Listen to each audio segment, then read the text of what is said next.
Peace and blessings, everybody. For most people that have a life, this video is not for you, but I've got to do it to document all of these things while they're still in my head, because I don't want to have to carry this around in my head for weeks so that I can explain it later. So while it's still in my head, I'm going to call out the deceptions of the people that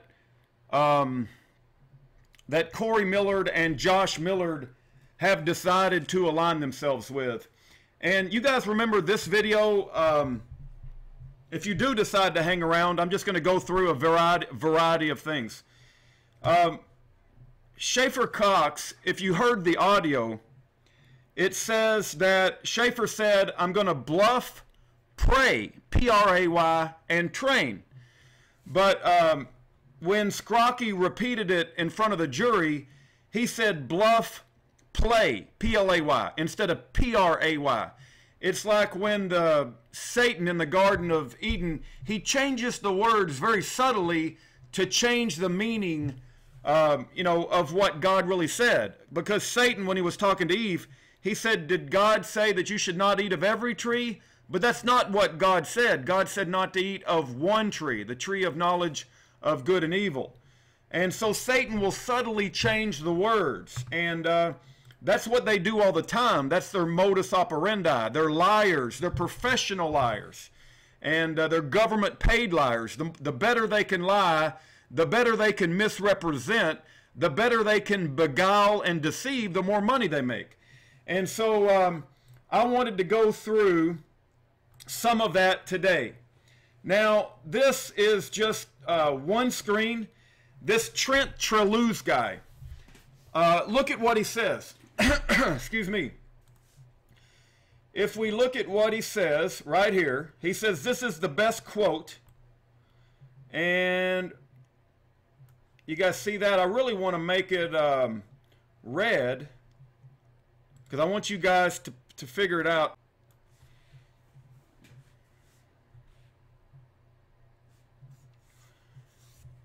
All right, I finally got it underlined. You guys see that right here? He says, here's what Trent Trelew's, who hangs out on the devil website that Corey and Josh Millard have decided to align themselves with. Trent Trelew's, and who knows if that's his real name, it probably is not. He says the best quote from Patrick Hoffman today was, I would have several murders to my count in here because I have had justification several times in here, and I wanted to go that way. He wants you to believe that Patrick Hoffman said, and I wanted to go that way. Let's listen to what Patrick Hoffman really said.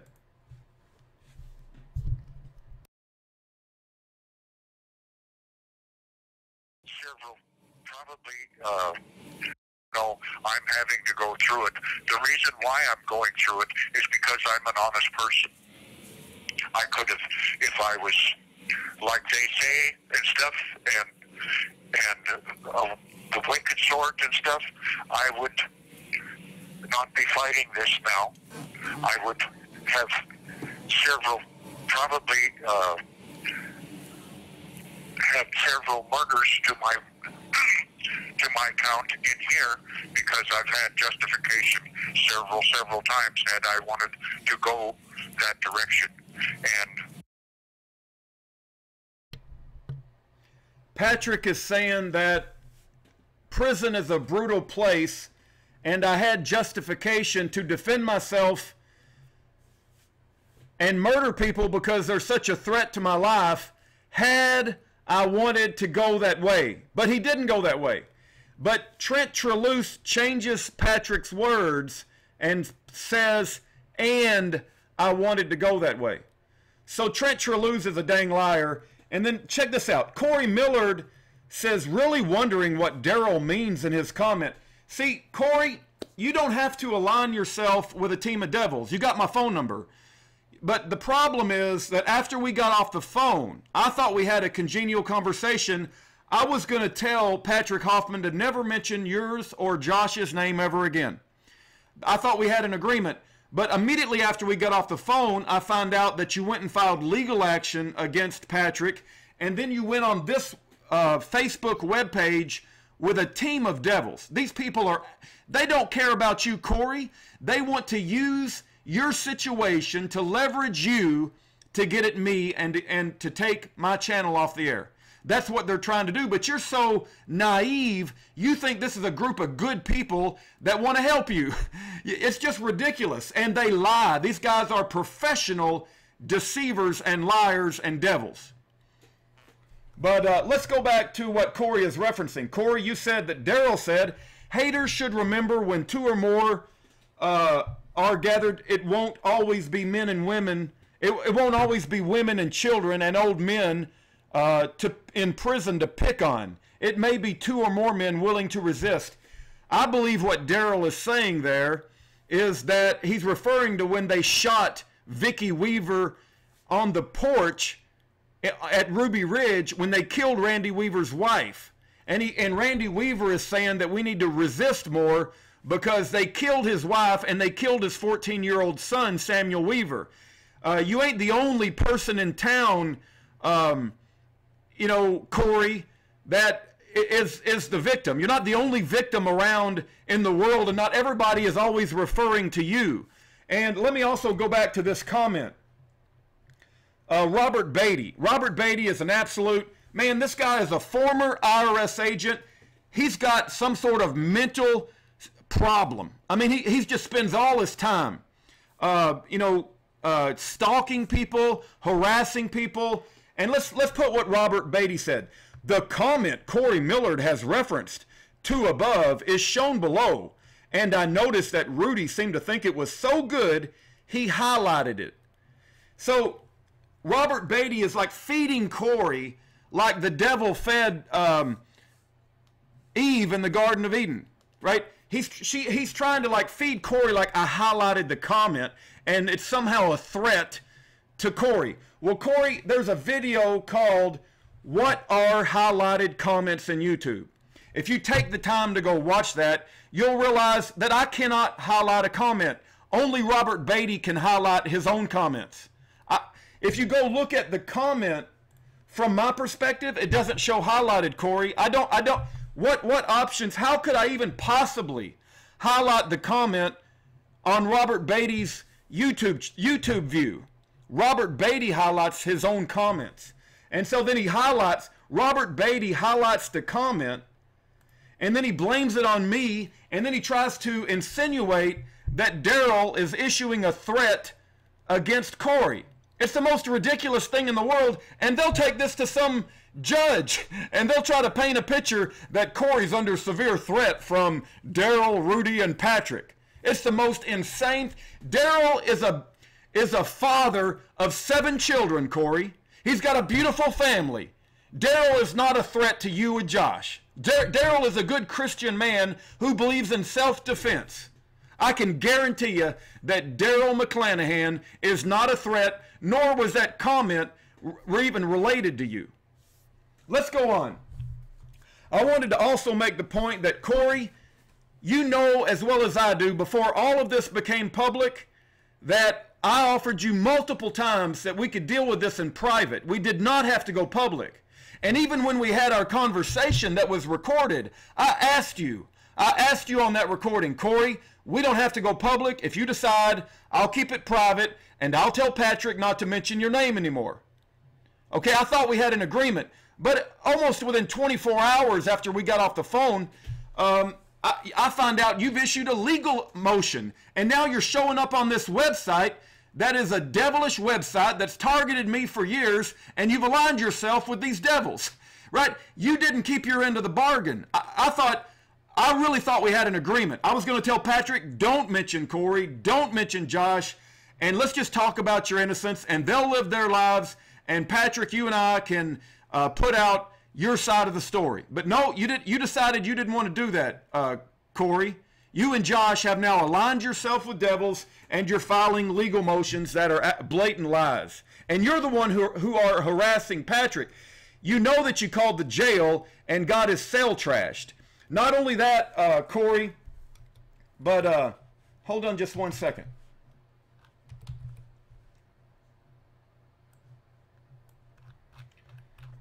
Okay, Corey.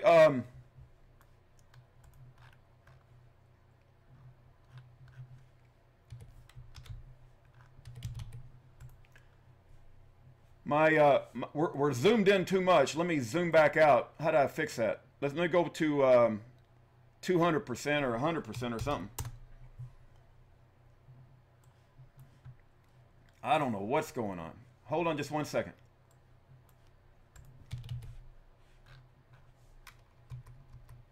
We're zoomed in. Zoom. What's all this about, Corey?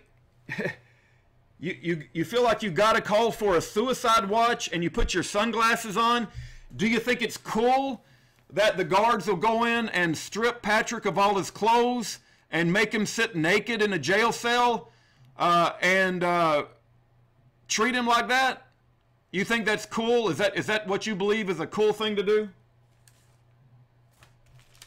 I don't think that's very cool, Corey. I don't think that's very cool at all. You putting your little sunglasses on, threatening to call for a suicide watch on Patrick. You know, Josh admitted... Oh, then we have Bill Fulton. You got Bill Fulton in this situation, too. Come on, my dang... You got Bill Fulton telling Corey... Bill Fulton is like a violent man who has threatened Schaeffer Cox and threatened to kill Les Zerby, and he's giving Corey advice on her concerns about threats from a man who spent 32 years in prison is justified. Bill Fulton is one of the biggest liars, low-life scums that has ever walked the face of the earth, and he's given Corey advice about threats from me and Patrick and others. And then we got this here. Hold on. We got this here from Agnes to Josh. What does this say? Let me underline that, or yeah, underline. You guys see that? And let me make it red. Josh is telling Agnes, yes, I have 100% pure hate and distrust of all people, of almost all people. Is there something wrong with Josh's mental state? He's got 100% pure hate and distrust of almost all people? I don't mind the distrust. I don't trust anybody either. But to say you have 100% pure hate? I mean, come on. You've aligned yourself with this Facebook page that's a team of devils.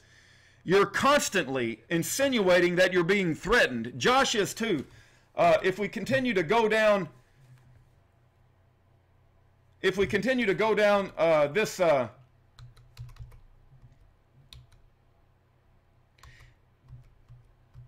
I've got 33 pages of comments that I've collected from Fast 427 CI, and what's common is that Corey and Josh are constantly insinuating they're being threatened. Corey said, "Is that a threat to my life?" Where did I find that at? Yeah, there it is, right there. Hold on, right here. Let me make this really big. I want you guys to see this. Do you guys see that? This is a comment from Corey. The bear part, is that a threat on my life? So Josh is obsessed with trying to paint the picture that Patrick is threatening Josh's life. He's constantly bringing that subject up. Corey is too. Corey's got the same problem. And she's basically telling people that Patrick is threatening her life, which is not true. And then you also have Josh. If you zoom in on this screen right here,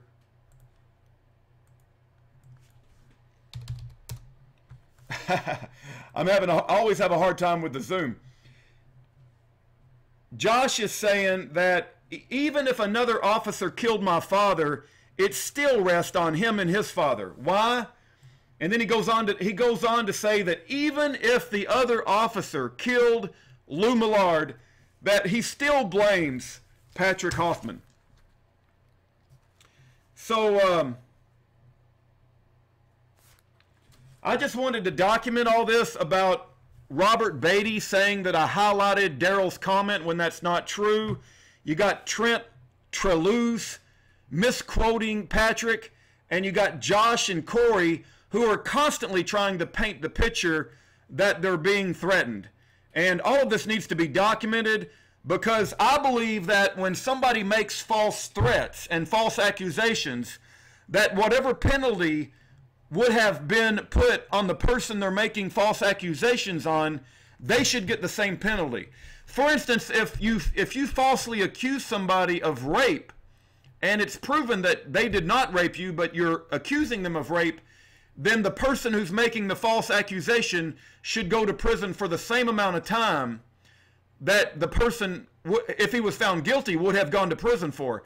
And so Josh and Corey, you've aligned yourself with a team of devils. You're trying to paint a picture that's not true. And the slander and defamation that you're doing to Patrick and me, and now you're trying to bring Daryl in this, whatever penalty that you want to get, to be put on us, I believe that it should be put on you.